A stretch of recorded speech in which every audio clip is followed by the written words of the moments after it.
Hola, hola, ¿cómo están? Bienvenidos a Vivan las Mujeres, por el placer de ser mujer. Mi nombre es Claudia Mendoza y recuerda que nos pueden ver todos los martes a las 5 de la tarde por Facebook, buscándonos como vivanlasmujeres.mx o por YouTube, buscándonos como Vivan las Mujeres. Ya sabes, o sea, yo te sugiero que te suscribas al canal, ¿verdad? De ahí le das clic en la campanita y entonces cuando tengamos material nuevo, pues te va a llegar el aviso y entonces no te pierdes ningún programa. Y si por algo te perdiste el programa o nos quieres volver a ver, para facilitarte la búsqueda, puedes entrar a www.claudiamendoza.com.mx. Ahí vas a encontrar todos los links a todos los programas, con todos los temas que hemos tenido. Eh, Recuerda, pues también puedes comentar, saludarnos. Um, si compartes, ¿no? Si le das compartir al video, ya sea en YouTube o en Facebook, pues la verdad es que siempre es útil para nosotros. Eso es muy saludable para el programa. Ayudas a que sigamos existiendo. Uh, y pues también puedes compartir tus dudas con la o el invitado. Um, y pues a mí me puedes contactar si quieres una sesión de coaching, de tanatología, de Reiki. Me puedes contactar en el 55 17 30 4331. Repito, 55 17 30 4331.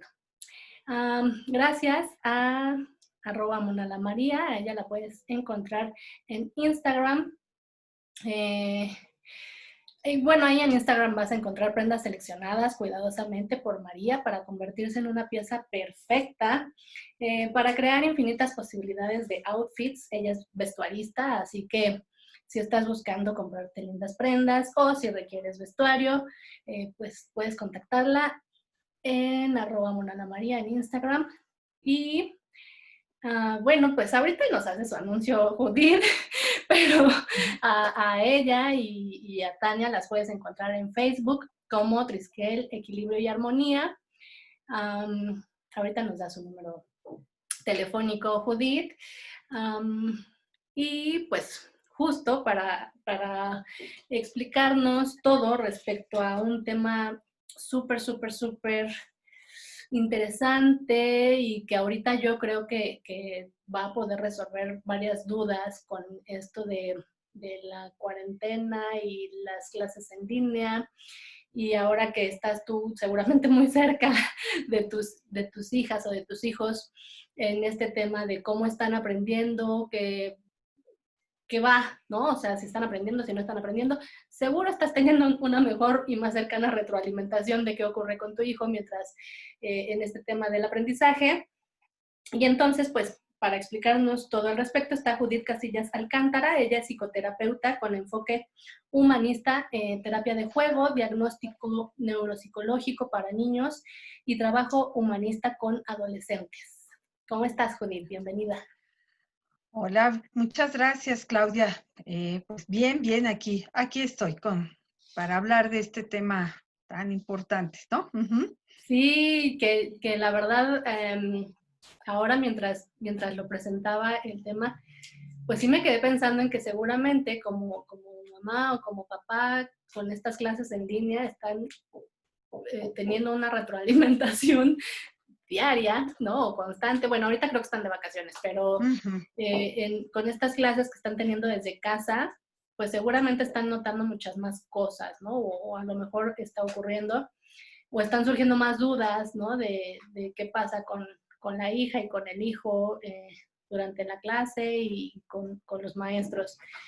Pero antes de continuar, pues, ¿dónde las podemos contactar, Judith? ¿Dónde te podemos contactar? Al final lo volvemos a repetir, pero pues para terminar el anuncio que había empezado, por favor. Ok, sí, claro. Mira, Judith Casillas Alcántara, bien decía psicoterapeuta, y el celular es 55 28 90 90 91. Y el general, no me lo sé, así es que lo tengo que ver, de Triskel es el 55 10 03 65 79. Ahí nos Ajá, pueden contactar, ¿no? Triskel, Equilibrio y Armonía. súper. Ujú. Ok, bueno, pues ahí las pueden contactar. Am, y bueno, comenzamos con este tema de por qué mi hijo no aprende. Que yo creo que ha de ser todo un reto, pero empezaría, Judith, por preguntarte cuáles son los motivos por los que un niño no aprende, porque asumo que pueden ser varios motivos. Así es, la situación puede ser multifactorial y podemos hacer en este momento un corte y pudiéramos poner dos grandes áreas. Una, la que tiene que ver con la parte emocional, que digamos las emociones intervienen en el proceso de aprendizaje. Cuando estas emociones pueden estar desequilibradas, por no poner ningún otro adjetivo, desequilibradas, pueden afectar gravemente el desarrollo o las habilidades de los niños para aprender. Entonces, estamos hablando de que si son pequeños que tienen problemas, por ejemplo, de ansiedad, ¿sí? O de depresión, o alguna situación que tenga que ver con la autoestima, obviamente repercute en el área académica. Y la otra gran área es la que tiene que ver con los trastornos del neurodesarrollo. Quiere decir esto que cuando en algún momento el pequeño se está formando, ¿no? Desde el vientre de la madre y hay alguna situación eh, médica, puede ser, o alguna situación genética, eh, por así decirlo, el cerebro no se forma, ¿sí? De la manera adecuada o empieza a haber algunas situaciones que pueden perjudicar durante el desarrollo del niño, y estamos hablando en el vientre de la madre o cuando nace o posterior a esto, que pueden afectar gravemente la capacidad estamos hablando en este sentido del aprendizaje. Situaciones que se pueden ver desde la primera infancia, ¿sí? Desde que son bebés, o en ocasiones se empiezan a ver, digamos, ya cuando los niños tienen alrededor de 2, 3 años, ¿sí? Que los papás se empiezan a dar cuenta que no se están desarrollando de la misma manera, o el pediatra o el médico les dice a los papás que pueden tener alguna condición, o bien cuando empiezan a tener ya la parte directa del contacto, digamos, entre comillas, académico, ¿no? Digo, porque son pequeñitos todavía cuando van a maternal, cuando están en el preescolar, pero las maestras o los papás empiezan a darse cuenta, incluso también los médicos, cuando los llevamos a los pequeños a revisión, de que no están aprendiendo, por ejemplo, al mismo ritmo que los demás niños. Entonces, pues en general, digamos, serían estas dos grandes áreas por las cuales los niños no aprenden, ¿no? O les cuesta trabajo, ¿no? Hay quien, digamos, les cuesta trabajo poder aprender, ¿no? Entonces, tendríamos que atender primero estas dos áreas y ver cuál es la que se tiene que atender. Y en este caso, bueno, hablaremos de los trastornos del neurodesarrollo, ¿sí? Que hoy lo que conocemos son trastornos del neurodesarrollo. Y bueno, pues empezaríamos ahí, que eso, ya nos explicaste que el trastorno de neurodesarrollo pues puede venir desde la gestación o desde que está el bebé desarrollándose antes de nacer, o a lo mejor puede tener otra causa después del nacimiento. Um, y entonces, ¿qué tipos de trastornos existen, ¿no? O cuáles pueden ser estos trastornos? Y pues ahora sí que si nos puedes comentar las características, ¿no? De estos trastornos. Bueno, empecemos por cuáles son. Ok, mira, si nos vamos, digamos, al DSM-5, ¿sí? Que es el que nos da como esta pauta para poder saber, ¿no? Cuáles serían, está el trastorno de déficit de atención. Aquí nos menciona también el trastorno específico del aprendizaje en la lectura, el trastorno específico del aprendizaje en las matemáticas, la discapacidad intelectual, lo que tiene que ver con los trastornos del lenguaje, los trastornos motores y, bueno, el trastorno del espectro autista. Entonces, pues estamos hablando de una gran variedad de situaciones a las cuales se puede enfrentar un pequeño desde la gestación, ¿no? Y creo que algo importante que se me está pasando a mencionar es que esto puede ser por alguna situación que, digamos, medicamentosa, ¿no? Durante la gestación o después de alguna enfermedad, ¿no? Que haya tenido la madre durante la gestación o el bebé después del nacimiento como tal, o alguna cuestión, digamos, traumática también, ¿no? De alguna situación, digamos, de accidentes que pudieran tener. Entonces, bueno, son múltiples situaciones las que pueden tener. Y te decía también que, bueno, también puede ser hereditario, ¿no? Entonces, algunas de estas situaciones, no todas, pero algunas sí, son algunas predisposiciones hereditarias. Entonces, bueno, regreso a los trastornos del neurodesarrollo, que son estos que te acabo de comentar. Okay. El hecho de tener ahorita información me parecería muy importante, sobre todo para los papás que tienen chiquitos en edad preescolar, que estamos hablando de 5 años, ¿no? Porque a lo mejor los 3, 4 años todavía son pequeños, muy pequeños, pero digamos 5 años o a partir de que entran en la primaria desde los 6 hasta los 12 años, pueden empezar a darse cuenta de estos trastornos en algún sentido. Y algo que decíamos antes de entrar propiamente al aire, Claudia, me decías, ¿por qué trataremos en esta plática trastornos de déficit de atención, el trastorno del aprendizaje en matemáticas, en lectura y la discapacidad intelectual? Yo te decía, porque finalmente me parece a mí que son estos trastornos a veces, en lo cotidiano, muy fácil de poderse esconder, de camuflajearse durante el desarrollo académico de los niños. Puede avanzar el grado académico de los niños, llegar incluso cuarto, quinto año, y estar batallando porque los papás no saben qué es, y los maestros no saben qué está pasando, que parece que los niños aprenden y al siguiente día desaprendieron y tienen dificultades y no van a la par que sus mismos compañeros, y hay avances pequeñitos y a veces puede ser que estén bien y a veces no, y hay niños que de plano no avanzan. Entonces puede ser como bien difícil de llegar a un desgaste físico, emocional, ¿no? De hacer cosas por parte de los papás y de los maestros cuando llegan a esta edad, y el aprendizaje puede ser, ya sé que puede ser quien no aprenda, ¿no? Que le cueste mucho, y hay quien los avances pueden ser de manera muy irregular o muy poquitos, ¿no? Entonces, por eso estos temas creo que es importante, escogimos estos 4 trastornos que tienen que ver con específicamente el aprendizaje, que puede ser fácil que se camuflajen, lo decía, y se puedan incluso ahí como ver si fuera, es que es un niño que no tiene hábitos, es un niño o una niña que es...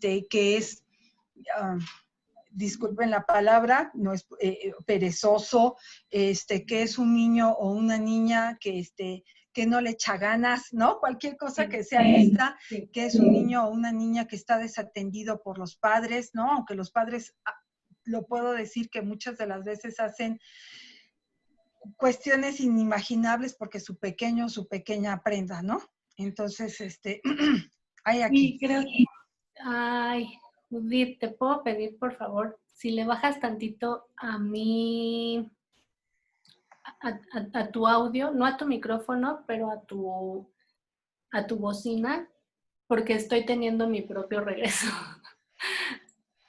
¿Estará mejor así? Sí, sí, sí, un A poquito. ver, tú me dices. Ok, Tú me gracias. dices así. Sí, gracias. Creo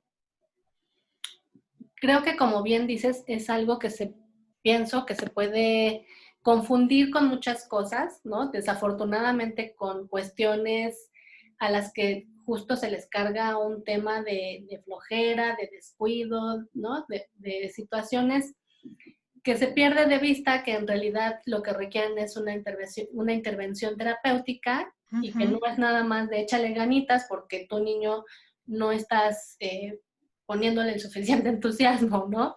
O ujú. porque los papás no están siendo lo suficientemente cuidadosos o lo que sea. Creo, y qué buen punto y qué bueno que lo mencionas, Judith, muchas gracias, porque sí pienso que muchos de estos eh, trastornos o ciertas características que pueden tener los chiquitos y dificultades para aprender en el aprendizaje, se podrían, o tú ahorita nos dices, corregir o mejorar, incluso para, no sé, hasta para la autoestima de la niña y del niño, ¿no? Porque Así entonces de es, pronto no así los es, bajan, así es. perdón, de tontos, de flojos, de dispersos, es que nada más se distrae y ya no sé qué hacerle, esto, Y de, de, y se, perdón, ajá. no, no, no, sigue, sigue. Y creo que se vuelve frustrante para el niño y para los padres, desgastante, pero además probablemente estos chiquitos pueden, o sea, como dices tú, pasar de largo durante mucho tiempo si la situación no es muy grave y muy evidente. A lo mejor pueden pasar de largo, se me ocurre, ¿no? Y seguir avanzando, pero a lo mejor con una cuestión personal o sea, de todo lo que me etiquetaron, con algo que a lo Ujú, mejor si hubiera ujú. tenido una intervención a tiempo, no me hubiera impactado o no le hubiera impactado a esta pequeñita o a este pequeñito. Y entonces después en la adultez vienen cuestiones más fuertes, ¿no? Así es, así es. A lo mejor ya me fui súper lejos, pero ahora sí que es mi punto de vista muy personal, es que hay cosas que si las corrigiéramos desde el inicio, y lo hablábamos en el programa pasado, ¿te acuerdas? Que decíamos, Ujú, a veces ujú. a los papás y a las mamás les da tanto miedo que a lo mejor a la larga son cosas que pudieron haber corregido en muy poco tiempo o Así es. a lo mejor siendo un par de años, no lo sé, pero que pudieron haberle Ujú. prevenido a sus hijitos y que por miedo o por pena o por lo que fuera, este, pues dejaron pasar de largo, ¿no? Así es. Pero bueno, te late si empezamos con el trastorno por déficit de atención, que además de que nos digas las características, por favor, y cómo se detecta, creo que ahí me gustaría también mencionar que ahora es como muy común que digan, ay, es que tiene déficit de atención, ¿no? O sea, ya creo que casi todos los niños que a lo mejor les resultan complicados a maestros o a papis y a mamis, como que dicen, ah, es que ha de tener déficit de atención.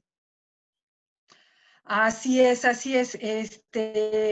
Creo que como que en general como sociedad estamos como de repente en los polos, ¿no? Puede ser que sea un niño travieso, con energía, con un buen desarrollo, digamos, cognitivo, emocional, ¿no? Y que sea un niño activo. Y entonces, como a los adultos no nos gusta que los niños estén, digo, no es mi caso, ¿eh? O a la generalidad, o a muchos, vamos a decirlo así, a muchos de los adultos Ajá. para hacer como, ¿no? No les gusta que los niños anden bricoteando, que hagan, que digan, que se expresen. Entonces, y ahí, bueno, lo peligroso, el foquito rojo son las personas que son cercanas al niño, el maestro o los padres, ¿no? Entonces, decías bien, se les puede ya etiquetar de que tiene hiperactividad o que tiene un trastorno de déficit de atención o que tiene TDAH, ¿no? Que al final son las siglas que se ocupan para este trastorno. Y entonces, como es un niño activo, con una personalidad extrovertida, se le puede tachar de esta forma, ¿no? Incluso algunos niños que se les considera superdotados, ¿no? Que tienen un coeficiente intelectual mucho más alto que el niño promedio de su edad o niñas promedio, también puede ser catalogado como esto. Entonces, hay que tener cuidado, ¿no? Con estas, con lo que decimos, porque es a veces mucho más profundo de lo que parece, ¿no? Se ha hablado mucho de que, bueno, finalmente todos los niños y niñas, o más los niños, tienen dificultades para controlar su actividad y que muchos de los niños o niñas que van a las escuelas, digamos, estamos en edad primaria de 6 a 12 años, pueden tener este trastorno. Fuentes, ¿no?, que han hecho estadísticas sobre de esto, el DSM-5 nos dice que son el 5% más o menos de los niños que pueden estar teniendo tipo de trastorno. Puede resultar un poco, los niños, ¿no? Los varones, los hombres, es más fácil que tengan este trastorno que las niñas. ¿Cuánto? 2 a 1, ¿no? Hay más niños que pueden tener este tipo de trastorno.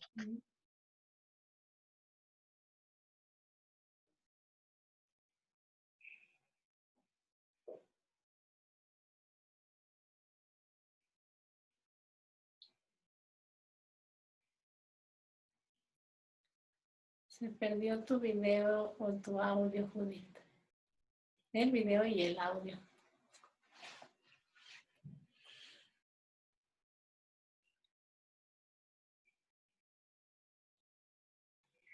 Creo que ya no te... ahí estás. Es que de repente se fue. ¿Sí? Ahí estamos. Ahí. Entonces, bueno, ¿quién se puede dar cuenta de esta situación? ¿Un maestro o los padres de familia? ¿Quién diagnostica si un niño tiene trastorno de déficit de atención? Puede ser un paidopsiquiatra, puede ser un psicólogo especialista en niños, puede ser un neuropsicólogo, puede ser también un pedagogo que tenga esta facultad para poder diagnosticar, pero finalmente aquí es un trabajo en conjunto entre el maestro, los padres de familia, el médico, que en este caso lo que se recomienda es que sea un paidopsiquiatra, sea un psiquiatra de niños, y un psicólogo que tenga especialidad en psicología infantil o en neuropsicología. ¿Por qué? ¿Por qué todas estas partes importantes, ¿no? Porque finalmente son los que le van a dar apoyo al niño, ¿no? Incluso, estamos hablando de un pedagogo o del maestro, que es el que va a atender, digamos, la parte académica, el psicólogo, la parte emocional, el neuropsicólogo puede también atender específicamente las cuestiones que tienen que ver con cómo aprende y cuáles serían las mejores formas en que el niño va a aprender o a desaprender algunas cosas que lo están llevando a tener esta situación. El psicólogo también es el que le da pauta a los papás para saber qué es lo que tienen que hacer esto que le llamamos en psicología psicoeducación para los padres cuando tienen un pequeño en casa con estas características. Y el paidopsiquiatra, que sería el que se encarga, si es que el niño lo requiere, de que reciba algún tipo de medicamento en especial para controlar alguna de estas áreas que tienen que ver con la hiperactividad, el poder ser impulsivo, o el ser inatento, ¿no? Las situaciones de inatención. Entonces, digamos que esto sería a grandes rasgos lo que tiene que ver con el trastorno de déficit de atención, ¿no? Generalmente los niños que más llaman la atención son los niños hiperactivos. Hiperactivos, pero que tienen el TDAH, porque hay niños que pueden tener trastorno de déficit de atención, pero sin hiperactividad. Son los niños que están calladitos. Son los niños que no hacen bulla. Son los niños que no participan mucho. Son los niños que, y entonces su inatención o más bien, en este caso, perdón, su atención está en otro lado y les cuesta trabajo seguir la clase, pero como son niños calladitos y en general para los maestros bien portados, pueden pasar desapercibidos. Ok, creo yo que es como muy fácil identificar en tal caso a los chiquitos que son hiperactivos. Así ¿Cómo es. le Aquí, haces? Ajá, dime. perdón, aquí lo importante es que se conjugan muchas otras cosas a veces, Claudia, que creo que esa es la otra parte importante que tiene que ver con la relación que hay con los maestros y con los papás. Son niños que pueden, por este mismo, porque pueden ser muy activos, ajá, y estarse moviendo todo el tiempo, retorcerse en el asiento, ajá, o estar hablando, mucho hablar, sin permitir que la otra persona, interactuar con la otra persona. Incluso pueden ser muy disruptivos, interrumpir. Entonces, generan en los adultos a veces situaciones desagradables que pueden ser tachados como niños que no son bien educados, que son malcriados, ajá, que no tienen límites. En muchos casos sí, pero en muchos casos no es que los papás no pongan el límite, sino que precisamente por esta condición les cuesta trabajo. Claro. Que, que entonces pueden resultar para los adultos irritantes. ¿Sí me Sí, explicó? O sea, que sí. son así de niños difíciles y que en general también para los compañeros de su clase pueden resultar irritantes porque no se callan, porque se están moviendo, porque distraen. Claro, porque además Algo, es como, son como, perdón, como las personas que atraen mucho la atención y el maestro seguramente va a tener mucha atención puesta en ese niño o en esa niña. Ujú. y algo que también creo que es muy importante es que generalmente este tipo de niños tienen una capacidad intelectual promedio, incluso a veces por encima del promedio de los niños de su edad. ¿Qué quiere decir? Que su inteligencia no está dañada, que no aprenden al ritmo de los demás niños porque tienen estos problemas para atender, para poder poner atención en algo que les están enseñando, ¿sí?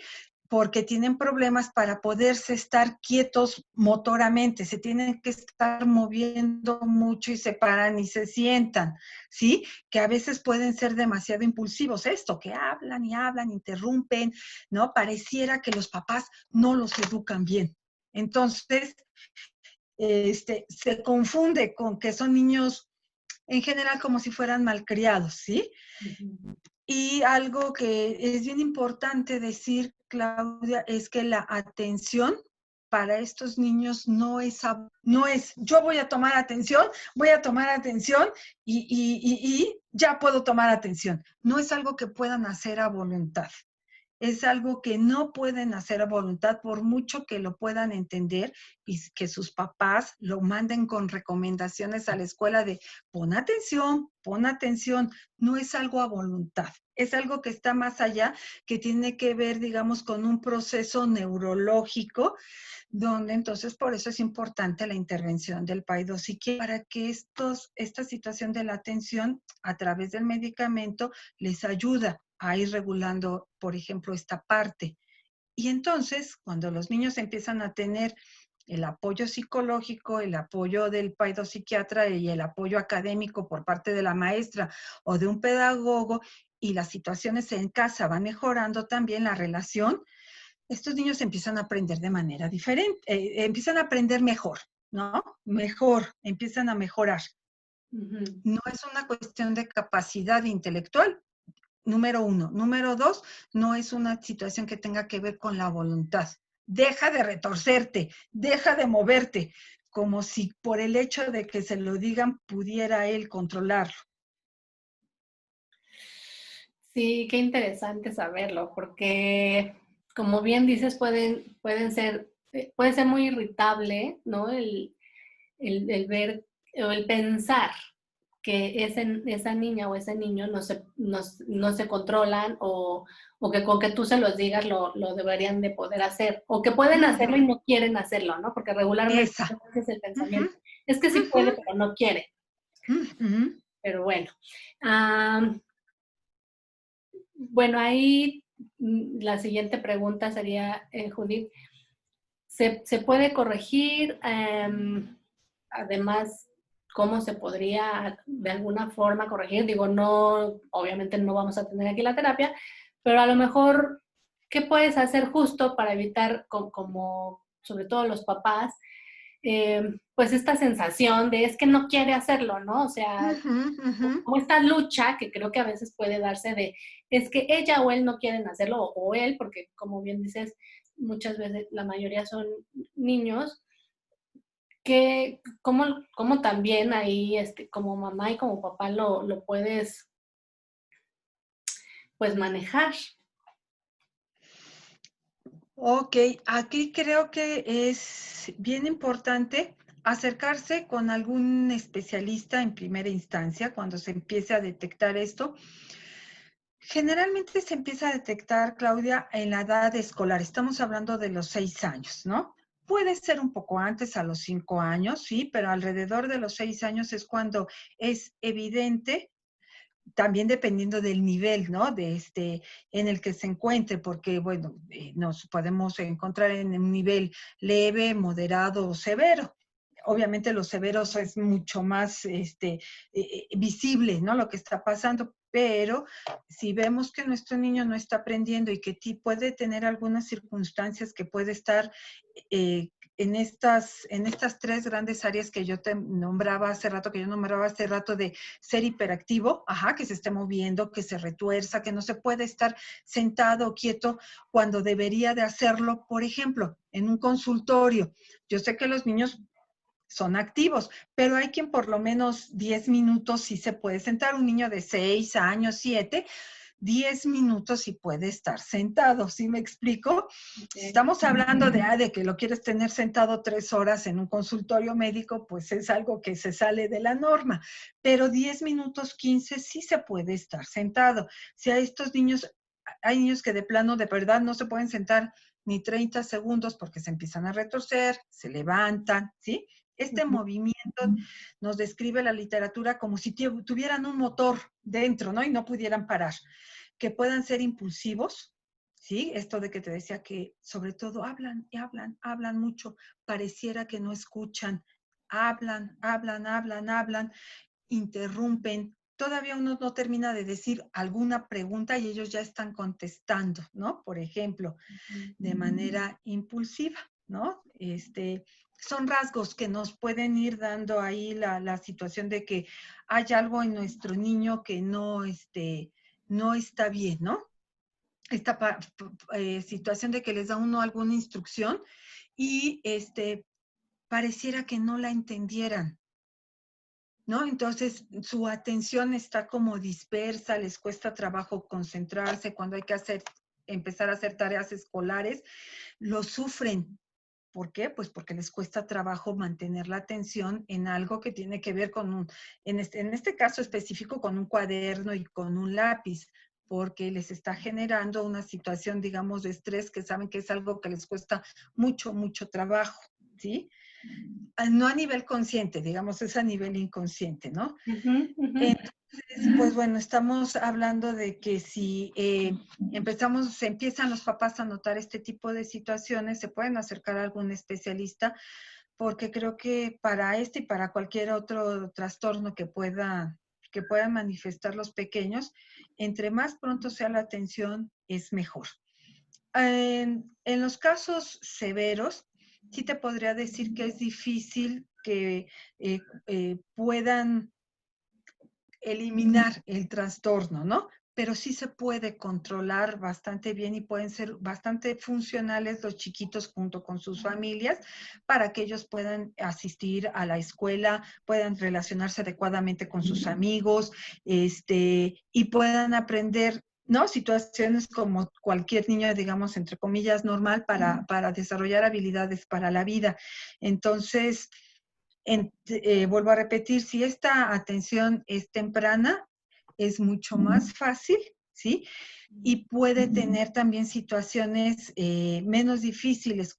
Cuando los niños van creciendo con esta situación, pueden empezar a generar comorbilidades como la depresión, como baja autoestima, como situaciones que tienen que ver con la ansiedad, incluso trastornos negativistas desafiantes. Se empieza a volver un malestar a nivel psicológico fuerte. Entre más temprano se pueda atender para los papás, para los niños, para los maestros y para sus compañeros, todo va a ser también como un tránsito más suave, ¿no? Claro. Uh-huh. La otra pregunta, Judith, sería, ¿cómo detectar? Porque me parece que es un poco más complicado de detectar aquellos que tienen déficit de atención, pero que no son hiperactivos. Son niños que te das cuenta que están calladitos, ¿no?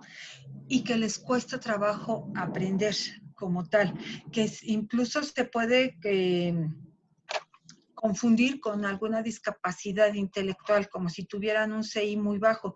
Y a veces no es así, no es que tengan discapacidad o algún tipo de bajo nivel intelectual, sino que más bien tiene que ver con que su atención es tan dispersa que no pueden poner atención para aprender. Y creo que vuelvo a repetir, estos niños también deben de ser atendidos y un foquito por ahí, a lo mejor sí, no rojo, sí naranja o sí a veces rojo, para que puedan ser atendidos por los papás y por los maestros, ¿no? Y en ese sentido canalizados de manera adecuada con el especialista que corresponda. Ok. Trastorno específico del aprendizaje.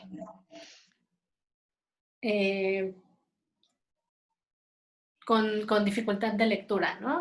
Ese sería el siguiente. ¿Cómo detectarlo? Y bueno, cuáles son sus características. Y ese, de alguna forma, tiene solución o como dices, empieza uno a generar habilidades, pues para ser un poco más funcional. Mira, este trastorno creo que es importante saber en qué momento empezarlo a detectar.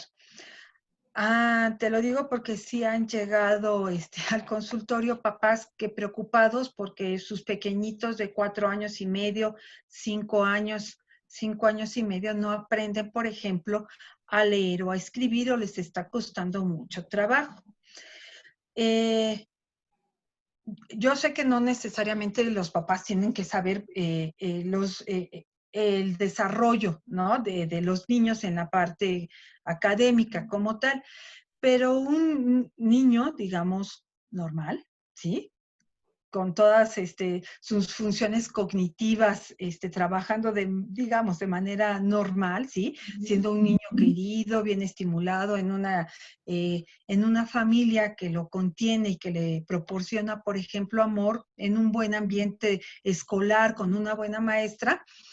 Te puedo decir que está entre la norma, que puedan aprender a leer y a escribir alrededor de los 7 años. Es normal, no hay por qué preocuparse.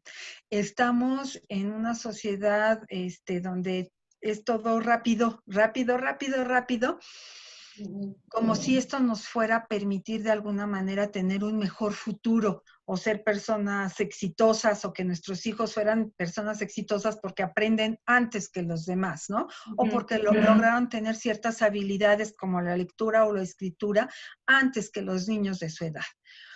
O porque sus compañeritos de 5 años ya sabían leer y escribir a esa edad.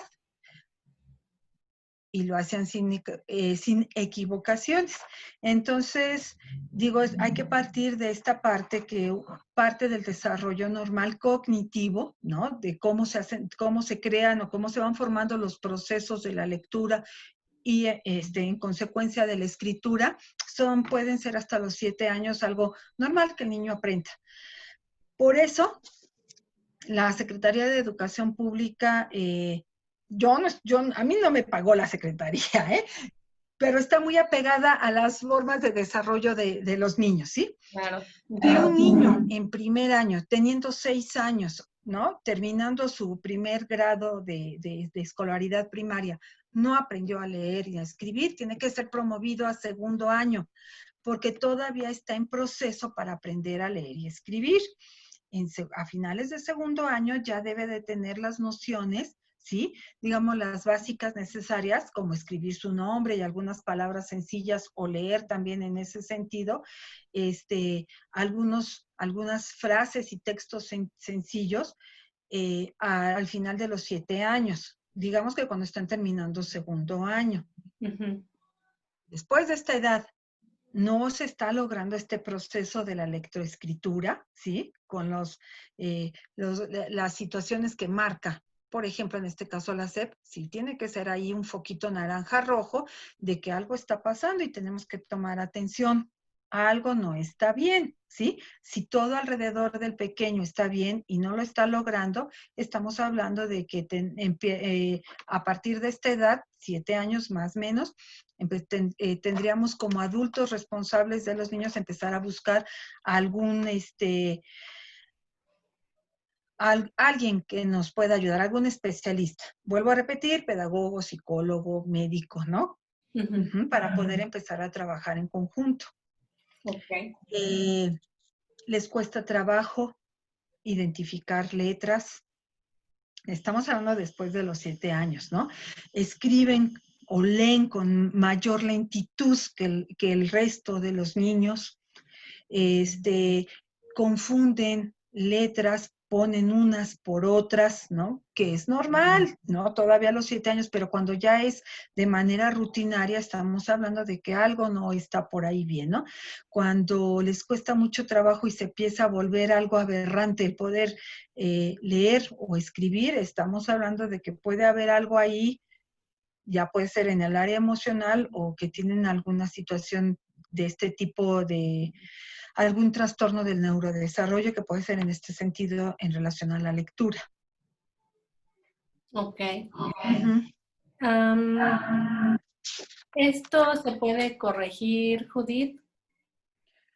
Sí, y nuevamente la recomendación es entre más temprano, y no quiero decir que a los 5 años, pero estamos hablando de los 7 años, se empieza a corregir. Hay chiquitos que han llegado a consulta que tienen 10 años a punto de pasar a quinto año, no pueden leer, no pueden escribir.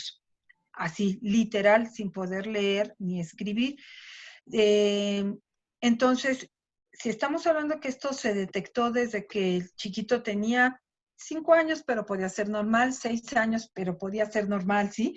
Pero a los 7 años, ¿no? Pasan 7 años y medio y vemos que no hay ningún avance mínimo en esta parte de la lectura, entonces sí tenemos, ahí sí ya es un foco rojo, si no hay avances ni siquiera pequeñitos, ¿no? En este avance. O la otra, también algo que es bien importante, si en el tiempo, en un ciclo escolar, pareciera que hay cierto avance en un ciclo escolar. Ya logra leer algunas palabras o sílabas y las puede sin problema leer. Si esto hay un retroceso, y dices, pero ¿cómo? Si hace un mes o el bimestre pasado, el trimestre pasado, la leía y ahorita no, como si hubiera un retroceso, estamos hablando de que puede ser un pequeño o una pequeña que tenga este trastorno específico de la lectura. Entonces hay que tener cuidado, ¿no? Porque nuevamente como en el déficit de atención, empiezan a crearse comorbilidades a nivel psicológico, emocional y también a nivel, digamos, de depresión, de ansiedad, de autoestima. Y digo, ¿para qué queremos que nuestros hijos estén en una situación así de vulnerables si podemos atenderlos con anticipación, ¿no? Sí, entre más pronto se atiendan, puede haber una mejora sustancial. Sí anticipo que los papás, los maestros y el niño van a tener que trabajar sobre cosas bien importantes para que puedan ir aprendiendo desde otra forma a leer y escribir, ¿sí? pero finalmente tiene sus frutos, ¿no? Después de algunos meses, el que no es inmediato, pero el que aprendan a leer y posteriormente escribir. Ok. Y seguiríamos con el trastorno específico del aprendizaje con dificultades en las matemáticas. Algo, discúlpame Claudia, Sí, algo que sí, sí. nuevamente es importante, o sea, es que los niños que presentan estos trastornos específicos del aprendizaje, sea de lectura o de matemáticas, y en lectura estamos hablando de escritura también, por eso deben ir con un especialista. No es que tengan discapacidad intelectual, no es que su inteligencia esté afectada. Generalmente son niños promedio o por encima del promedio, pero que en alguna situación no pueden decodificar correctamente, no pueden calcular, en el caso de las matemáticas, correctamente. Sí les cuesta trabajo esta parte, pero no quiere decir que tengan alguna situación de discapacidad intelectual o que tengan un coeficiente intelectual bajo. Generalmente son niños promedio o por encima del promedio. Entonces, reitero, ¿quién va a saber qué es? Si es una cosa o la otra, pues un especialista, ¿no? Uh-huh. Claro, y es importante mencionar la parte de discapacidad porque a lo mejor como papá dices, no, pero mi hijo no tiene una discapacidad. No, o sea, a lo mejor solo hay algo que, supongo yo, hay que corregir o mejorar para facilitarle también su aprendizaje, porque me imagino que en realidad lo que va a ocurrir es que su aprendizaje va a ser más fluido o más sencillo con las herramientas que puedan obtener en una intervención terapéutica, que eso no quiere decir absolutamente nada, ¿no? O sea, es como, eh, pues, corregir facilitarle, diría yo, más que corregir, yo pensaría en es facilitarle la vida a tu hijo en algo Así que, es. o sea, es como, pues tiene los dientes chuecos, se los puedes dejar chuecos o le puedes ir a poner el aparato que el ortodoncista indique que requiere, porque además no todos van a requerir el mismo aparato. Así Imagino que es. es lo mismo en esta situación. Así es, así es. Y generalmente el pedagogo, el neuropsicólogo, diseña un programa especial para las características del niño o de la niña, de acuerdo a la evaluación que se haya hecho, ¿no? Entonces, para reforzar o darle estas herramientas para habilitar específicamente lo que necesite, ¿no? Uh-huh. Claro. Uh-huh. Bueno, entonces en el trastorno, no sé si nos falta algo, pero si no pasaríamos al trastorno del aprendizaje con dificultades en las matemáticas. Ajá, para estos niños, como para los de la lectura que yo decía, alrededor de los 7 años, es cuando puede prenderse el foco rojo, ¿no? 6 años, 7, por ahí. Uh-huh. Eh, para adquirir todas las habilidades, o no todas, pero para adquirir habilidades para las matemáticas, para el cálculo, estábamos hablando que es después de los 7 años. Entonces, cuando los niños por ahí 7, 8 años tienen dificultades para aprender lo que en su grado se está proporcionando, que tiene que ver con el cálculo, ¿no? Con esta identificación de lo que tiene que ver con el número, con todo lo que tiene que ver en general con el razonamiento matemático. En general, con todo el razonamiento matemático, que pueden resolver problemas, que entienden ¿no? Cómo se resuelve un problema, que pueden aplicar correctamente, yo no digo si es si es suma, resta, pero que pueden resolverlo, ¿no? Con sus propios métodos lo pueden resolver. Entonces, si esto se les está dificultando, sobre todo en matemáticas, entonces necesitan cierta intervención que sería, digamos, en ese sentido el mismo camino que para la lectura, los trastornos específicos del aprendizaje en la lectura, sería buscar un especialista. Estamos hablando que esta parte es un poquito después, ¿no? De la lectura. Estamos hablando por ahí de los 8 años más o menos y vemos que las matemáticas no hay forma de que aprenda lo que necesita para su grado escolar, entonces es algo que nos puede dar el foco naranja o rojo para empezarlo a atender, donde puede empezar a tener estas herramientas que le faciliten el cómo poder lograr estas cuestiones en general de razonamiento, de cálculo, ¿no? Para que él pueda resolver la cuestión en general de matemáticas. Temática. Ujú. Ok. Y pues es muy parecido, ¿no? El cómo, el por qué y el hacia dónde Ujú. del trastorno hacia temas de lectura y escritura, ¿verdad? Y algo, perdón, Claudia, te voy a volver a interrumpir. Sí, Es también importante saber que un trastorno no excluye al otro, ¿eh? Puede haber niños que presenten trastorno específico de la lectura y de matemáticas, ¿no? No siempre, pero sí muchas veces vienen juntos, ¿no? Entonces, si reciben por eso dicen, no aprende, porque no quiere, porque no le echa ganas, porque no pone atención, porque se la pasa jugando. No es una situación de voluntad, ¿no? Entonces, bueno, cuando vienen sobre todo estas dos cuestiones juntas, lectura y matemáticas, que tienen esta situación de aprendizaje que no les permite, creo que sería importante, ¿no? Acercarse con el especialista. Uh-huh. claro, así solo es uno, pues, con mayor razón si son ambos. Uh-huh. Insisto, creo que no sé, Judith, creo, tú corrígeme si me equivoco, pero creo que en la mayoría de los casos son pequeñas correcciones o herramientas que ellos necesitan eh, para poder tener un aprendizaje mucho más fluido, ¿no? O sea, en verdad, mi mejor ejemplo es como los dientes, o sea, así como lo llevarías a corregirle los dientes, o si tuviera un problema, lo puede solucionar un ortodoncista o un dentista, pues es el mismo caso aquí, ¿no? O sea, no es como de asustarse, sino de qué necesita, cómo le ayudas y cómo le facilitas el aprendizaje y prácticamente cómo le facilitas la vida, ¿verdad? Así es, así es. Cuando nos damos cuenta como papás o como maestros que no hay otra cosa que esté impidiendo el que el niño pueda aprender, como si tuviera alguna situación visual, ¿no? Que necesita Claro, lentes, también. necesita corregirse, o auditiva, que Ujú. no, ya nos dimos cuenta que no es por ahí porque ve bien o usa los lentes adecuados, o escucha bien o tiene el corrector auditivo, entonces estamos hablando que puede haber esta situación. Tú decías, puede ser mínima, depende. Aquí sí, Claudia, hay niveles, ¿no? Está el leve, el moderado, el severo y el grave.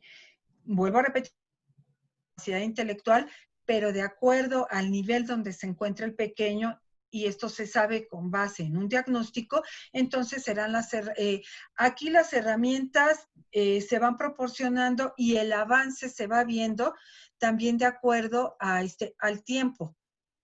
¿Qué quiero decir? Que sí hay niños que si están en el nivel leve, se puede corregir más rápido, pues en el tiempo, ¿no? Y con algunas cuestiones como más fáciles, y conforme van avanzando en el nivel, si es un niño que tiene un nivel severo o grave, será más tardado, tendrían que usar más herramientas y será mucho más largo en el tiempo, ¿no? En ese sentido, ahí sí tendrá que valorarse valorarlo, perdón, el especialista. Claro, pero así como no, no dejarías de ir al oculista a atender un Así es. tema desde sencillo para unos lentes a lo Ujú, mejor ujú. de descanso a alguien que requiere un mayor número de...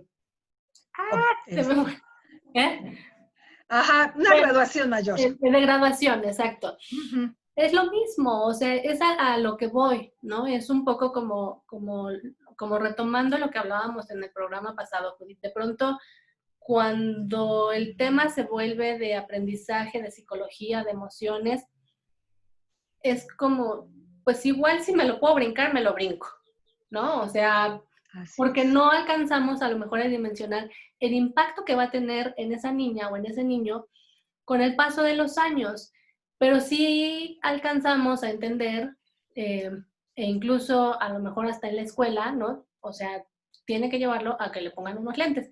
Pues es igual, o sea, hay que llevarlo a que si tiene un menor o mayor nivel de trastorno, de problema de aprendizaje, Ujú, pues ujú. es igual de importante llevarlo y eso no va a cambiar entre si si va, entre si es bueno o es malo. O sea, a lo que voy Así un es. poco, Judith, es esta parte de decir, bueno, pues no necesita a lo mejor lentes, o necesita lentes, pero también necesita una terapia para aprender porque está teniendo ciertas dificultades, es lo mismo. Así es, así es, así es.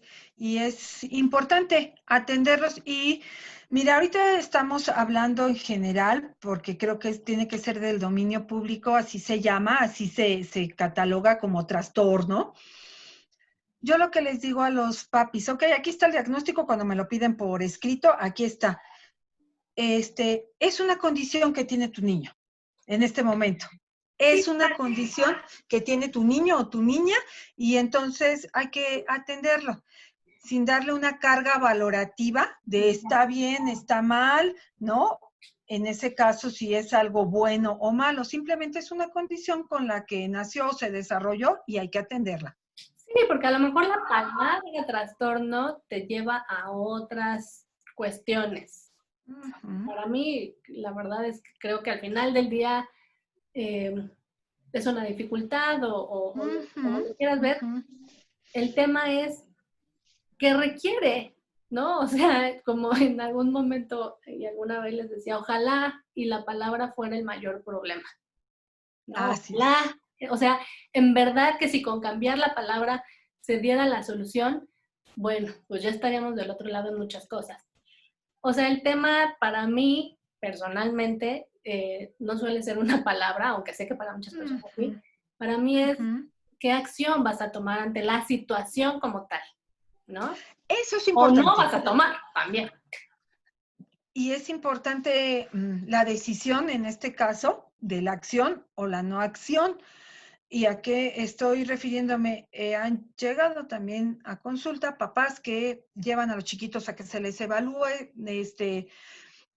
En el caso se le dice, tiene, por ejemplo, ¿no? Trastorno específico del aprendizaje en la lectura, ¿no? Y puede ser leve, moderado, tiene que atenderse con prontitud para que pueda él ir nivelando esta situación y solventándola de la mejor manera para que le deje también de pegar en la parte emocional, en la autoestima. Generalmente viene con comorbilidades psicológicas Por pegadas, supuesto. ¿no?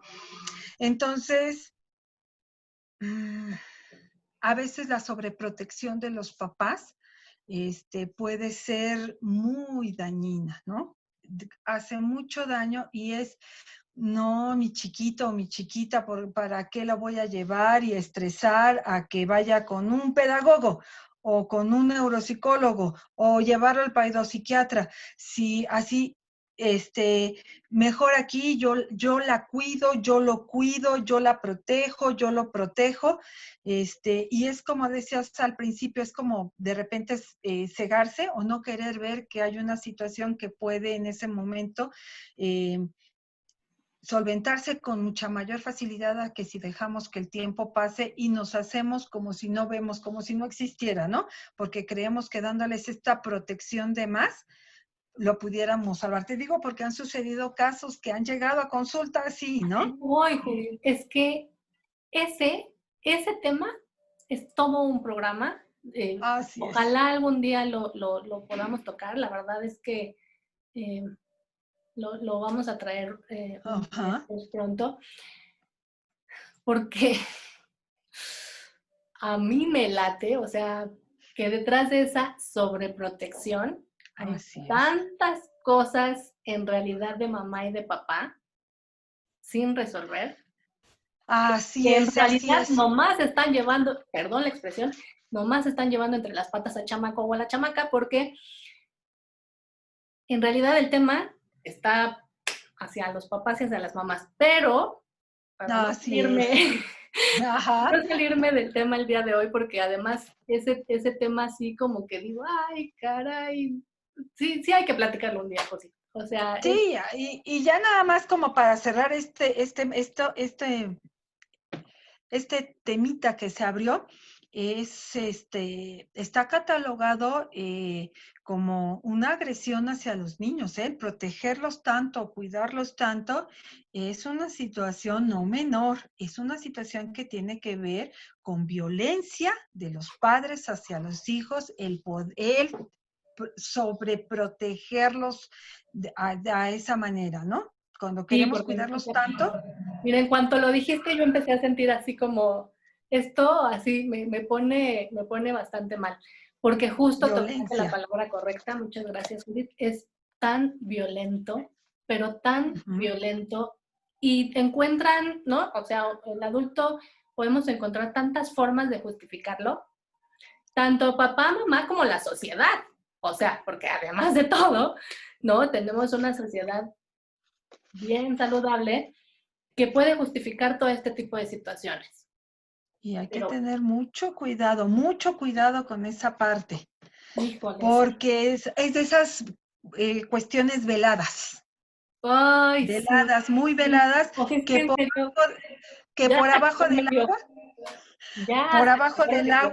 crean unos conflictos tremendos, ¿no?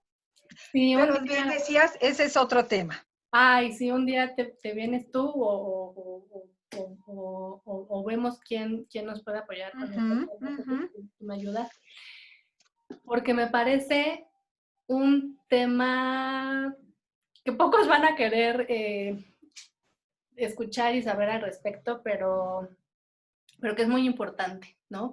Así es. Porque por ahí se puede llevar una vida completa justificando tantas cosas, cuando en realidad es violencia, ¿no? Pero es una violencia que no es evidente, no es explícita. Así es. Y bueno, pues ya, regresamos al tema de hoy.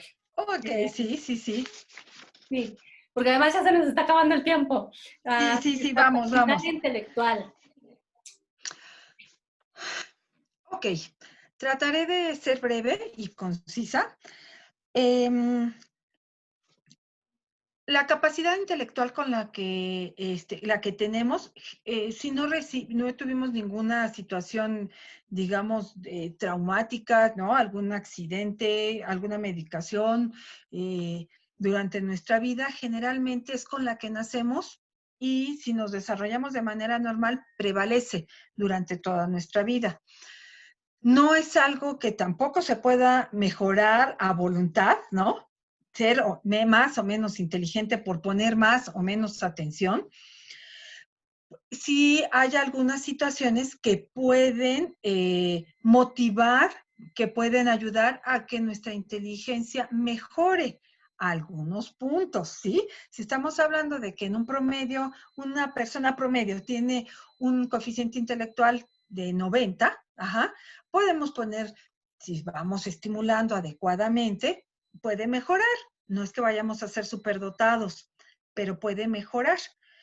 Sí hay algunas situaciones que un niño nazca con un coeficiente intelectual dentro del promedio y no es suficientemente estimulado porque está en un medio hostil, donde no se preocupan por él, donde hay estas carencias para estimularlo, no es tampoco que la vaya a perder, pero pues digamos que puede bajar por ahí algunas situaciones en algunas áreas específicas. Entonces, ¿es algo con lo que nacemos? ¿Puede ser hereditario? Sí. Papás que tienen una inteligencia por encima de lo normal, generalmente, o es muy probable que tengan hijos que puedan tener este coeficiente también intelectual alto.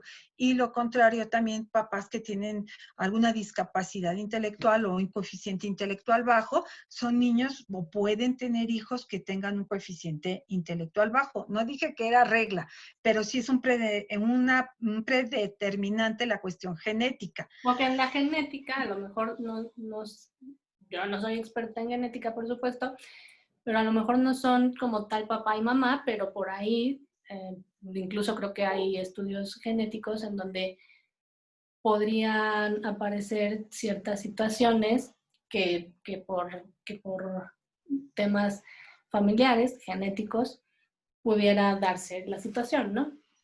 Así es, así es. Entonces, bueno, cuando se hace una historia clínica en consultorio, pues se va averiguando también cómo fue el desarrollo de papá y de mamá para saber en qué punto está el niño o la niña. En este sentido, se hacen una serie de evaluaciones que tienen que ver para conocer su coeficiente intelectual, no solamente esta, ¿no? Que las que conocemos en general en el ámbito de psicología, de psiquiatría, como todas las escalas Wechsler, está bien, nos dan un coeficiente intelectual, pero también hay que ver en el nivel social cómo se están desempeñando, ¿no? Que Ujú. esa es una parte bien, bien, bien importante para poder diagnosticar a alguien con discapacidad intelectual. Y entonces en ese sentido podríamos saber si un niño, por ejemplo, de 11 años puede ir a la tienda, comprar algo, recibir correctamente el cambio, ¿no? Y regresar a casa. Estamos hablando de que ¿no? puede hacer cuestiones a nivel social adecuadas para su edad, pero si tiene, estoy poniendo un ejemplo nada más, de 11 años y es algo que no puede hacer o que solo recibe el cambio sin poder saber si lo que le están dando está bien o está mal, estamos hablando de que estoy poniendo solamente un ejemplo chiquitito, de una lista de cosas que los Ujú. niños deben hacer a ciertas edades a nivel social. Entonces, pues bueno, estamos hablando de que hay algo por ahí que no está funcionando bien. Se tienen que hacer una serie de pruebas para saber si un niño tiene discapacidad intelectual. Y, y quisiera hacer como un breve resumen nada más para, resumen, quiero decir, ser concreta. Los niños que tienen una discapacidad intelectual también va en diferentes niveles, leve, moderada, severa y grave, depende de su coeficiente intelectual y de la parte social que tanto la pueden resolver, ¿no? Que tanto pueden tener esta adaptación social. Si es leve, moderada, hay más probabilidad de que se pueda adaptar fácilmente a la vida adulta. Si son niños que tienen discapacidad intelectual, va a ser más difícil que se adapten a la vida adulta y van a necesitar seguramente a alguien que esté preocupado, ocupado de ellos, ¿sí? Preocupado en el buen sentido de la palabra. Quiero decir que estén a cargo de alguien que les pueda ayudar a resolver ciertas cosas. ¿Qué implica esto con lo que estamos hablando de si mi niño aprende o no aprende? Va a resultar entonces que un niño que tenga discapacidad intelectual le va a costar trabajo aprender las cuestiones académicas, español, lectura, escritura, matemáticas, cálculo, razonamiento matemático, ¿sí? Si está en leve o moderado, pues va a ir más atrás que los demás niños y le va a costar más trabajo. Lo que tenemos que ayudarle a este pequeño es que vaya siendo funcional en la vida diaria para que cuando sea adulto pueda integrarse, digamos, a una vida adulta funcional. Ok. ¿Mm? Y ahí, bueno, pues también, ¿no? Estaríamos hablando de que para facilitar este proceso, pues habría que pues solicitar el apoyo de algún especialista, ¿no? Así es, así es. Así es, ¿por qué? Porque como te decía al principio, la capacidad, perdón, en general intelectual, ¿es algo con lo que nacemos se puede modificar? Sí, pero ligeramente. Entonces, en relación a eso, tenemos que partir y ver qué es lo que sí podemos esperar del pequeño o la pequeña y qué no podemos esperar de él en las grandes expectativas, ¿no? Claro. Y trabajar también mucho la parte emocional, ¿no? Generalmente son niños y familias que pueden fácilmente ser vulnerables y lastimarse fácilmente. Claro. Sí, porque Ujú. eso va, como ya lo has mencionado, pues va generando otras situaciones, ¿no? Ujú. Y es importante también tenerlo en cuenta y considerarlo. Judith, se nos terminó el tiempo. ¿Nos falta Lo sé. algo más por mencionar? En general, creo que se tocaron los puntos importantes, ¿no? Y estamos hablando, nada más para repetir, niños entre 6 y 12 años, específicamente de los trastornos que hablamos, es importante. Si se dan estas circunstancias por más de 6 meses, ¿no? Que ya fueron 6 meses consecutivos y son niños en esta edad que están presentando las características que mencionamos, foco naranja para empezar a trabajar y derivarlos con el especialista que corresponda, ¿no? Claro. Okay. Pues muchísimas gracias, Judith. Realmente, como siempre, un placer tenerte y sobre todo con esta información que, como bien mencionabas también al inicio del programa, pues se puede confundir con muchas cosas, ¿no? Y puede derivar en muchas otras.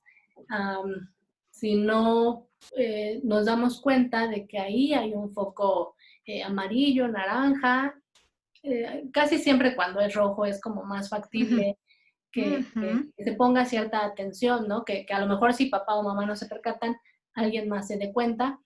Creo yo que a lo mejor donde hay que tener mucho más cuidado es en los focos amarillos y naranjas, ¿no? Porque son los que casi siempre van a pasar de largo, porque la verdad es que ahorita se me venía a la mente el pensamiento de decir, bueno, pues si yo como papá o mamá, ¿no? Que ya tuve esta misma situación, he podido subsistir, pues porque la hija o el hijo no.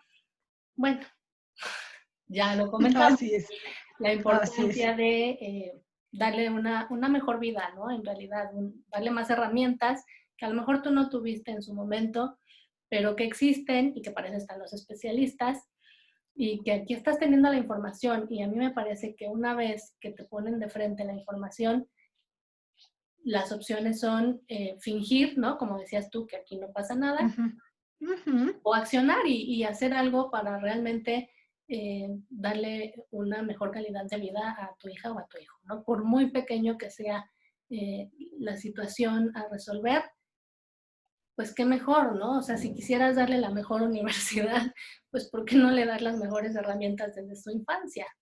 ¿No? Aunque es que esto sea una terapia de no sé cuánto duren estos procesos terapéuticos, pero pues también es una herramienta, ¿no? Que a veces es muy fácil dejar pasar. Así es. Y los procesos dependen de cada pequeño, del diagnóstico, ¿no? En ese sentido. ¿No? Puede ser algunos de meses y sinceramente pueden ser otros de años, ¿no? O un soporte durante varios años. No, entonces, dependiendo. Por supuesto. Pues muchísimas gracias, Judith. ¿Dónde te podemos encontrar? Pues muchas gracias a ti. Judith Casillas Alcántara, psicoterapeuta, teléfono 55 28 90 90 91. Estoy para servirles, cualquier orientación que necesiten, por supuesto, contáctenme y con gusto los atendemos. Súper. Muchas gracias, Judith. Y hasta la siguiente. Muchas gracias. Hasta luego. Gracias a ti por habernos visto el día de hoy. Recuerda, esto fue Viva las Mujeres, por el placer de ser mujer. Mi nombre es Claudia Mendoza. Nos puedes ver todos los martes a las 5 de la tarde. Ese es el horario de cuarentena por ahora. Si no nos pudiste ver o si el horario no se te facilita o nos quieres volver a ver, puedes entrar a www.claudiamendoza.com.mx. Si requieres sesiones de coaching, de Reiki, de tanatología, me puedes contactar en el 55 17 30 4331. Como siempre, un honor hacer este programa que está justamente pensado para ti y por ti. Deseo haya sido de utilidad y que tengas un maravilloso momento de vida. Hasta la próxima.